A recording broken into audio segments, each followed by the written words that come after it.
নমস্কার বন্ধুরা, মহালক্ষ্মী চ্যানেলে আবারও নতুন আরেকটা পর্বে তোমাদের সবাইকে জানাই সাদর আমন্ত্রণ। আজকে আমি তৈরি করছি এগ ধনিয়া চপ। এর জন্য সবার আগে ধনেপাতার মিশ্রণটাকে তৈরি করে নেব। একটা মিক্সি জারের মধ্যে নিয়ে নিচ্ছি কয়েক টুকরো নারকেল।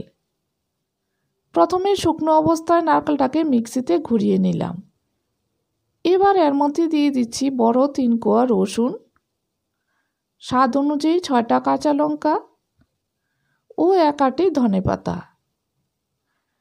পরিমাণ মতো বা স্বাদ অনুযায়ী লবণটাও দিয়ে দিচ্ছি।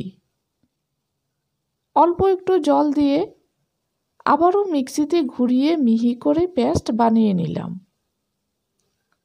চপগুলো তৈরি করার জন্য 4টা ডিমকে সেদ্ধ করে 2 টুকরো করে একটা প্লেটের মধ্যে নিয়ে নিয়েছি। এবার ধনেপাতার মিশ্রণটা থেকে বড় চামচটা দিয়ে 2 চামচ ধনেপাতার মিশ্রণ নিয়ে নিচ্ছি। ধনেপাতার মিশ্রণটার মধ্যে লবণ দেওয়া আছে। ডিমের পরিমাণ মতো 1 চিমটি লবণও দিয়ে দিচ্ছি। এবার ভালো করে ডিমের উপরের দিকে বেশি করে ধনেপাতার মিশ্রণটা দিয়ে তৈরি করে নিচ্ছি। চপগুলো ভাজার আগে ডিমগুলোকে শুকনো ময়দা ও চালের গুঁড়োর মধ্যে কোট করে নেব।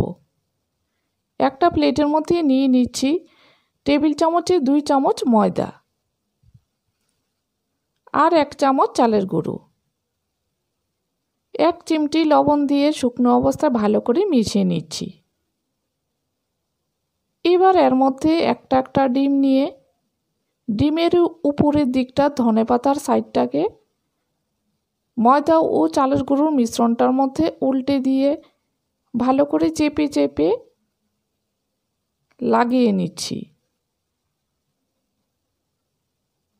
এইভাবে ডিমগুলোকে ময়দা ও শুকনো চালের গুঁড়োর মধ্যে কোট করে নেব।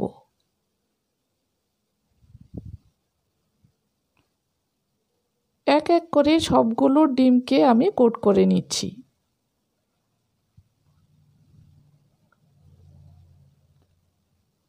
সবগুলো ডিম কোট করে তৈরি করে নিয়েছি। চপগুলো ভাজার জন্য প্যানের মধ্যে দিয়ে দিচ্ছি কিছুটা সাদা তেল। তেলটাকে গরম করে নিয়ে গ্যাসটাকে লোতে রেখে একটা করে ডিম তেলের মধ্যে দিয়ে দেব।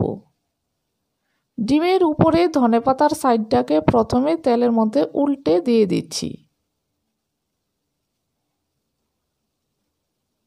এইভাবে সবগুলো ডিম দিয়ে 1.5 থেকে 2 মিনিট সময় ধরে ডিমের এক পিঠ ভেজে নেব। আমি এই ডিমের চপগুলো কম তেলে ফ্রাই করছি। তোমরা চাইলে এগুলো ডিপ ফ্রাইও করতে পারো। 1.5-2 মিনিট পর ডিমগুলোকে উল্টে দিচ্ছি। কম তেলে ডিমের চপগুলো ভাজলে গ্যাসের ফ্লেমটা অবশ্যই লোতে বা লো থেকে একটু বেশিতে রেখেই ভাজতে হবে। না হলে ডিমের ভিতরে যে ধনেপাতার মিশ্রণটা আছে এটা কাঁচা থেকে যাবে। 1.5-2 মিনিট পর ডিমগুলোকে আবারও উল্টে দিচ্ছি। এভাবে 5 থেকে 6 মিনিট সময় ধরে ডিমের চপগুলোকে ভেজে নিচ্ছি।